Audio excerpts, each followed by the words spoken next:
हे what's up legend. Parliament, judiciary और fundamental duties, ये Indian democracy के तीन ऐसे कॉन्सेप्ट हैं कि जिसके बारे में सब कुछ ना कुछ बोलते जरूर हैं, लेकिन एग्जैक्ट वो चीजें किस तरीके से काम करती है, ये तीनों चीजें किस तरीके से काम करती है, शायद ये इंफॉर्मेशन बहुत कम लोगों को है। और अगर तुम इसके बारे में डिटेल्ड इंफॉर्मेशन जानना चाहते हो तो उसके लिए ये वीडियो तुम लास्ट तक जरूर देख लेना, बिकॉज इस वीडियो में मैं इन तीनों ही टॉपिक के ऊपर बहुत बेहतरीन इंफॉर्मेशन तुमको देने वाला हूं, क्योंकि इसको देखने के बाद तुम्हारी बातों में वजन और तुम्हारे लिए एग्जाम की तो बात आगे हो ही जाएगी। तो without any delay directly topic को स्टार्ट करते हैं और देखते हैं कि ये एग्जैक्टली है क्या। सबसे पहले हम बात करेंगे पार्लियामेंट के बारे में। सबसे पहला मुद्दा जो है जिसके बारे में सब बात करते हैं, लेकिन एग्जैक्टली ये है क्या उसके बारे में हम बात करेंगे। सबसे पहले पार्लियामेंट इंडिया में सबसे बड़ी लॉ मेकिंग बॉडी है, मतलब कि सबसे बड़ी, इसके बियॉन्ड कोई नहीं है। जैसा कि आपको पता होना चाहिए कि इंडिया में लॉ बनाने वाली जो ऑर्गेनाइजेशन है वो सेंट्रल लेवल पर है, सेंट्रल लेवल पर होती है, स्टेट लेवल पर होती है और उसके बाद विलेज लेवल पर भी होते हैं, विलेज लेवल पर भी होती है। सेंट्रल लेवल वाले को हम लोग क्या बोलते हैं? पार्लियामेंट। ठीक, स्टेट लेवल वाले को हम लोग क्या बोलते हैं? State legislature. और थर्ड वाले के ऊपर क्या बोलते हैं? विलेज वाले को पंचायती राज इंस्टीट्यूशन, और अगर शहरों में है तो उसको हम लोग म्युनिसिपैलिटी के नाम से जानते हैं। तो इंडिया में लॉ बनाने वाली ऑर्गेनाइजेशन तीन स्टेप पर है। गांव देहात के लेवल पर पंचायती राज इंस्टीट्यूशन और म्युनिसिपैलिटी, स्टेट लेवल पर स्टेट लेजिस्लेचर जिसको हम लोग विधानसभा के नाम से भी जानते हैं, और सेंट्रल लेवल पर पार्लियामेंट जिसको हम लोग संसद के नाम से जानते हैं। तो इंडिया में सबसे बड़ी लॉ बनाने वाली जो बॉडी है वो है संसद, मतलब कि पार्लियामेंट। वही सब लिखा हुआ है, the parliament is the highest legislative authority of India. It is responsible for making laws, discussing national issues and monitoring the government functioning. मतलब कि जो इंपॉर्टेंट काम होते हैं वो यही पार्लियामेंट कर रही होती है। It represents the voice and will of the people. अब ध्यान रखिएगा, इसमें जो लोग पहुंचते हैं, जिनको हम लोग सांसद बोलते हैं, उसको पहुंचाता कौन है? हम और आप ही तो इलेक्शन करके पहुंचाते हैं। तो पार्लियामेंट एक तरीके से कॉमन पब्लिक की वॉइस है, जहां पर कॉमन पब्लिक की आवाज को उठाया जाता है। तो इतनी इंपॉर्टेंट बॉडी हो जाती है। आई होप कि यहां तक तुम्हें चीजें क्लियर होंगी। उसके बाद अगर हम पार्लियामेंट के कंपोजिशन की बात करें कि पार्लियामेंट में आता क्या क्या है, तो पार्लियामेंट तीन चीजों से मिलकर बनी हुई है। नंबर 1 प्रेसिडेंट साहब, नंबर 2 लोकसभा और नंबर 3 राज्यसभा। मतलब कि पार्लियामेंट जो है वो तीन चीजों से मिलकर बनी हुई, प्रेसिडेंट, लोकसभा और राज्यसभा। ठीक, लोकसभा को हाउस ऑफ पीपल भी बोला जाता है और राज्यसभा को काउंसिल ऑफ स्टेट भी बोला जाता है। तो कहीं पर अगर काउंसिल ऑफ स्टेट लिखा हो तो आप ये मत घबराइएगा, ये तो मैंने पढ़ा दी। काउंसिल ऑफ स्टेट मतलब कि Rajya Sabha, house of the people मतलब कि लोकसभा, इसका दूसरा नाम है। अब एक एक करके देखते हैं इनके कंपोजिशन के बारे में, पूरा प्रोसेस क्या है। लोकसभा जिसको हम लोग हाउस ऑफ द पीपल बोलते हैं, इसमें होता क्या है? मैक्सिमम स्ट्रेंथ 552 थी, लेकिन 2021 के बाद इसमें से 2 मेंबर जो थे उनकी पोस्ट को हटा दिया गया। 2 मेंबर्स जो कि एंग्लो इंडियन कम्युनिटी से बिलोंग करते थे, इनकी पोस्ट को खत्म कर दिया गया। तो अभी इनकी पोस्ट टोटल कितनी हो गई है? मैक्सिमम 550। मतलब कि टोटल सीट वहां पर कितनी अवेलेबल है? 550। पहले 552 थी, लेकिन 2021 के बाद इसमें चेंजेस करके अब कितनी हो गई है? 550। ठीक है, उसके बाद मैक्सिमम है, होती कितनी? इससे कमी है। और मैं आपको बता दूं कि इस समय लोकसभा में मैक्सिमम सीट कितनी? 550, लेकिन टोटल सीट कितनी अभी अवेलेबल है? 543। इसका मतलब यह है कि 7 सीटें अभी वहां पर, 7 सीटों के लिए इलेक्शन ही नहीं होता। ठीक, ये बात हो गई।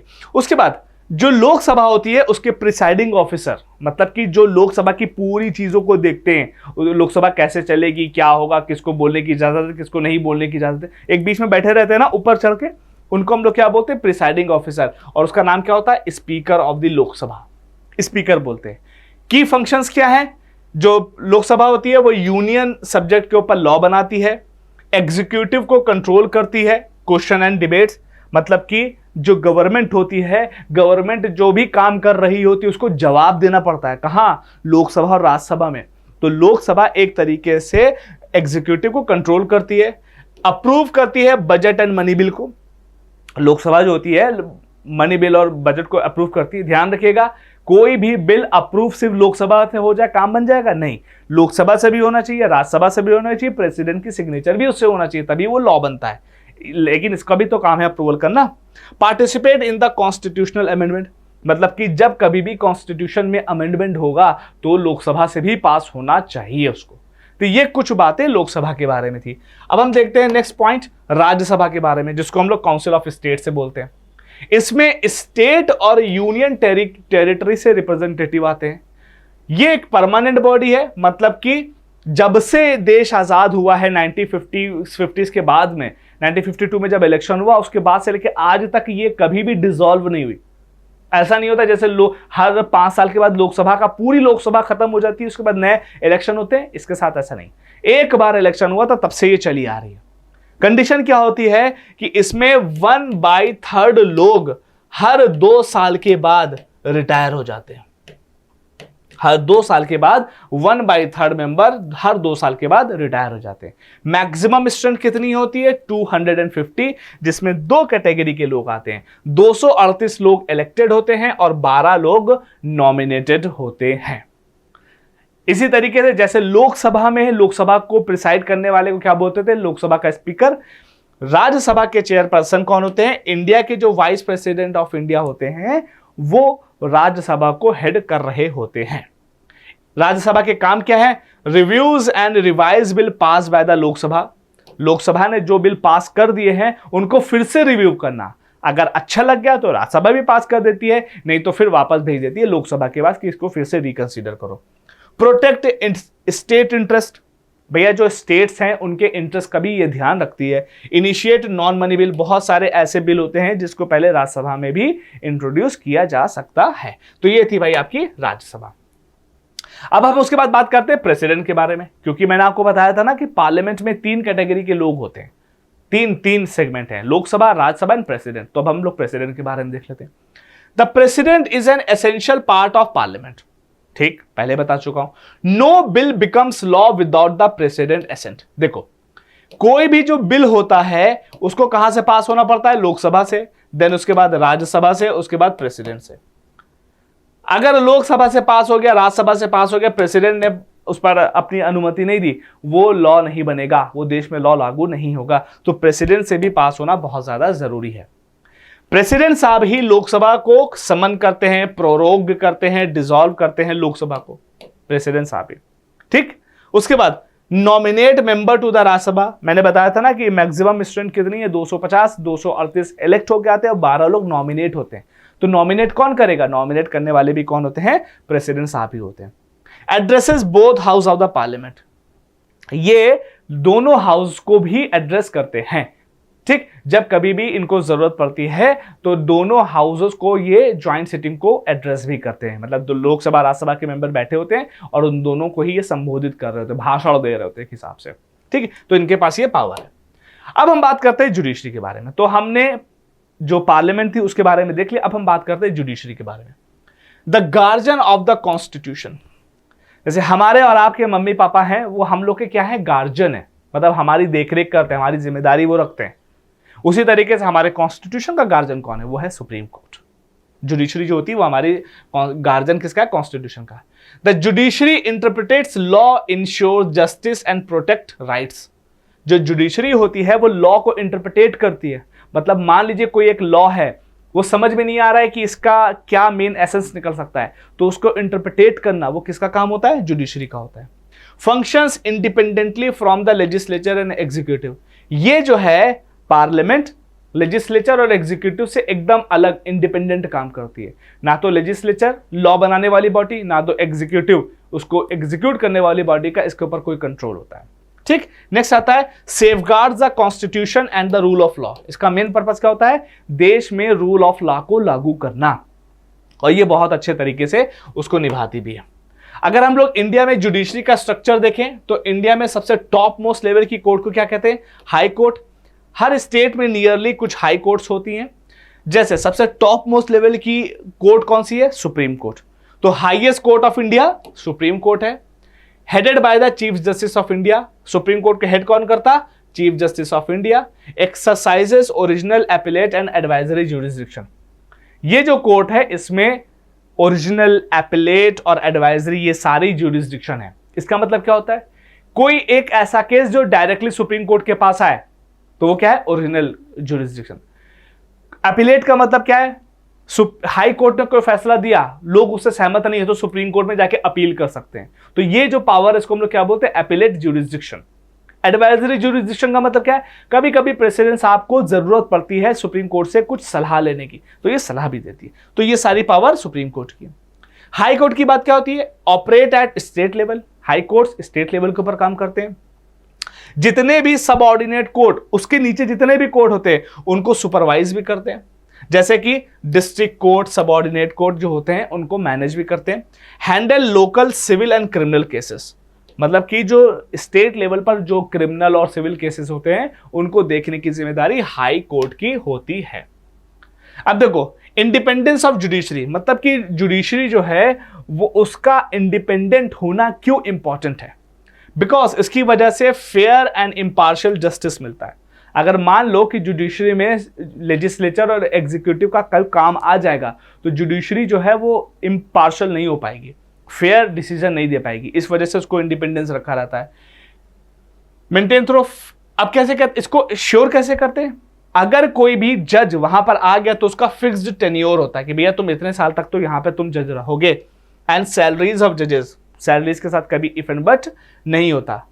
इनको हटाने का प्रोसेस बहुत भयानक है, इससे भी इनकी इंडिपेंडेंस मेंशन होती है। Freedom from the political influence, कहने का मतलब यह है कि जो हमारी जुडिशरी है वो इंडिपेंडेंटली काम करती है। तो इंडिपेंडेंटली काम करने का मतलब क्या? उनको किसी का जोर नहीं है, ना तो वो सैलरी तुमसे लेते हैं, तो सैलरी उनकी फिक्स है, बढ़िया तरीके से मिलती है, अच्छी सैलरी मिलती है। दूसरी बात, उनको हटाने का प्रोसेस बहुत डिफिकल्ट है। ऐसा नहीं है कि लेजिस्लेचर कभी भी मन होगा उनको हटा देगी, नहीं हटा सकती। इस वजह से इससे भी उनकी इंडिपेंडेंसी मेंशन होती है। इनके काम में कभी भी पॉलिटिकल इंटरफेरेंस नहीं हो सकता, इनके काम में कभी भी पॉलिटिकल इंटरफेरेंस नहीं हो सकता, राइट। तो इस वजह से इनकी इंडिपेंडेंस मेंशन होती है। अब हम रोल ऑफ जुडिशरी के बारे में देखें तो जो है आपके जो फंडामेंटल राइट होते हैं ना, उसको प्रोटेक्ट कौन करता? यही करता। लॉ को इंटरप्रिटेट करना और कॉन्स्टिट्यूशन के बारे में कुछ अपने वर्डिक्ट देना जुडिशरी देती है। रूल ऑफ लॉ को इंश्योर कौन करवाता है? यही जुडिशरी करवाती है। गार्जियन ऑफ द डेमोक्रेसी कौन है? जुडिशरी। तो कहने का मतलब यह है कि जुडिशरी कॉमन पब्लिक की आवाज की तरीके से काम करती है। अगर कॉमन पब्लिक को कोई प्रॉब्लम हो रही है, उसके फंडामेंटल राइट का वायलेशन हो रहा है, रूल ऑफ लॉ को फॉलो नहीं किया जा रहा है, तो उन सारी ही प्रॉब्लम को सॉल्व कौन करता है? जुडिशरी सॉल्व कर रही होती है। आई होप कि तुम्हें यहां तक चीजें समझ में आ रही होंगी। अब हम बात करते हैं फंडामेंटल ड्यूटीज के बारे में। देखो, हमारे कॉन्स्टिट्यूशन ने हम लोग को बहुत सारे राइट्स दिए, बहुत सारे राइट्स दिए, लेकिन कुछ जिम्मेदारियां भी डाली हैं। ऐसा नहीं कि खुला बैल की तरह छोड़ दिया कि तुम खाली बस मजे ही लो, नहीं, कुछ जिम्मेदारियां भी है। तो वो जिम्मेदारियों को हम लोग क्या बोलते हैं? फंडामेंटल ड्यूटीज बोलते हैं। इसका मेन पर्पस क्या होता है कि सिर्फ और सिर्फ अधिकार मिल जाना, फैसिलिटीज मिल जाना, इससे लोग बेकार हो जाया करते हैं। उनके ऊपर कुछ जिम्मेदारियां भी होनी चाहिए। उन सारी ही जिम्मेदारियों को हम लोग क्या बोलते हैं? फंडामेंटल ड्यूटीज बोलते हैं। क्या है देख लेते हैं। Fundamental duties are the moral and civic obligation of the citizen. मतलब ऐसा नहीं है कि आपके ऊपर लीगली अगर आप नहीं करोगे तो आपके ऊपर केस हो जाएगा, नहीं, मोरली आपके ऊपर इंप्लीकेट होती है। Aim to promote discipline, harmony and national unity. इसका मेन पर्पस क्या होता है? लोगों में डिसिप्लिन आना चाहिए, लोगों में हार्मनी आनी चाहिए और लोगों में नेशनल यूनिटी आनी चाहिए। Every citizen is expected to perform these duty to strengthen democracy. हर एक सिटीजन से ये एक्सपेक्ट किया जाता है कि वो इन फंडामेंटल ड्यूटीज को फॉलो करे। अब ये जब कॉन्स्टिट्यूशन बन रहा था तब नहीं थी। हमारे कॉन्स्टिट्यूशन में 42nd टाइम जब अमेंडमेंट हुआ 1976 में, उसके बाद इसको इंट्रोड्यूस किया गया था। और इसको इंट्रोड्यूस करने के लिए रिकमेंडेशन किसने की थी? स्वर्ण सिंह कमेटी ने। स्वर्ण सिंह साहब को अपॉइंट किया गया था ताकि उनसे पूछा जाए कि क्या हमारे कॉन्स्टिट्यूशन में फंडामेंटल ड्यूटीज को इंक्लूड करना चाहिए। तो उन्होंने बोला था यस, इसको करना चाहिए। तो इनकी रिकमेंडेशन के बाद कॉन्स्टिट्यूशन में 42वीं बार संशोधन हुआ और 1976 में फंडामेंटल ड्यूटीज इंक्लूड कर दी गई थी। One more duty added by 86th amendment 2002। एक और ड्यूटी 86th कॉन्स्टिट्यूशनल अमेंडमेंट के जरिए से ऐड की गई थी। और इस समय टोटल कितनी है? 11 फंडामेंटल ड्यूटीज हैं जो कि कॉन्स्टिट्यूशन के आर्टिकल 51A में पाई जाती है। राइट? आई होप कि यहां तक चीजें तुमको क्लियर होंगी। अब ये फंडामेंटल ड्यूटीज है कौन कौन सी देख लो। पहली कि भैया आप कॉन्स्टिट्यूशन की रिस्पेक्ट करेंगे, नेशनल फ्लैग की रिस्पेक्ट करेंगे और नेशनल एंथम की रिस्पेक्ट करेंगे। ये आपकी फंडामेंटल ड्यूटी है। Cherish the ideals of the freedom struggle, जो हमारे फ्रीडम स्ट्रगल हुआ था उसके जो आइडियल्स हैं उसको चेरिश करना चाहिए, उसको मतलब आत्मसात करना चाहिए, उसको अपनाना चाहिए। ठीक। दूसरा, protect the sovereignty, unity and integrity of India, India की संप्रभुता, एकता, अखंडता को प्रोटेक्ट करना चाहिए, यह हमारी आपकी जिम्मेदारी है। उसके बाद defend the nation when required, देश को डिफेंड करना चाहिए जब भी जरूरत पड़े। अगर मान लीजिए कोई कंट्री हमारे ऊपर वॉर कर रही है तो हमारी और आपकी रिस्पॉन्सिबिलिटी क्या है कि कंट्री को डिफेंड करें हम। प्रमोट हार्मनी एंड ब्रदरहुड, भाईचारे को प्रमोट करना चाहिए। ठीक, ये हो गया। उसके बाद प्रिजर्व हेरिटेज एंड कल्चर, हमारे यहां इतना बेहतरीन कल्चर और हेरिटेज है, जैसे आर्किटेक्चर हमारा कितना मशहूर है, ताजमहल, लाल किला, बुद्धेश्वर मंदिर, बहुत सारी चीजें हैं, तो उसको प्रोटेक्ट करना चाहिए, तोड़ना फोड़ना नहीं चाहिए। ठीक। प्रोटेक्ट द एनवायरमेंट, एनवायरमेंट को भी प्रोटेक्ट करना चाहिए। Develop scientific temper and humanism, भाई साइंटिफिक टेम्पर को डेवलप करना चाहिए, लॉजिकली थोड़ा सा सोच रखना चाहिए। ऐसा नहीं कि हमको किसी ने बता दिया कि ऐसा होता तो मान लिया, नहीं, साइंटिफिक टेम्पर डेवलप करिए, उसको साइंटिफिकली सोचिए, लॉजिकली सोचने की कोशिश करिए, ऐसा हमसे एक्सपेक्ट किया जाता है।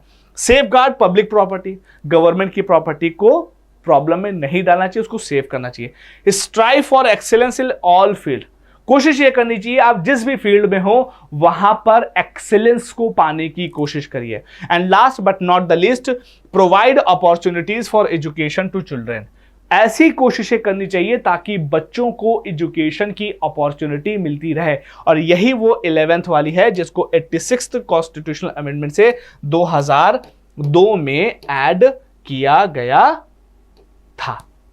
ठीक है, ये थी आपकी कुछ फंडामेंटल ड्यूटीज। अब ये जो फंडामेंटल ड्यूटीज हैं इनका पर्पस और इनकी इंपॉर्टेंस क्या है इसको देख लो। ये लोगों को रिमाइंड कराती है that right comes with responsibility, कि भैया देखो अधिकार हमेशा रिस्पॉन्सिबिलिटी के साथ आते हैं। दूसरा point, promote unity, discipline and patriotism, इसको अगर आप फॉलो करते हैं तो डिसिप्लिन, यूनिटी और पैट्रियोटिज्म, देशभक्ति की भावना आप में बढ़ेगी। Encourages citizen to contribute to the national development, लोगों को यह प्रेरित करती है ताकि नेशनल का डेवलपमेंट हो सके। Strengthen the moral fabric of the nation, जो देश का मोरल फैब्रिक है ना, नैतिक फैब्रिक, नैतिक धागा जो है ना, उसको ये मजबूत करती। तो बहुत ज्यादा इंपॉर्टेंट है, इसके बारे में आपको समझना चाहिए। आई होप कि ये वीडियो आपको अच्छी लगी होगी, डेफिनेटली अच्छी लगी होगी। अच्छी लगी हो तो कमेंट सेक्शन में जरूर मेंशन करिएगा। बाकी इसी तरह की और इंफॉर्मेटिव वीडियोस के लिए चैनल को सब्सक्राइब जरूर कर सकते हैं। तब तक के लिए स्टॉप सिज्ड एंड खोखली बातें नहीं।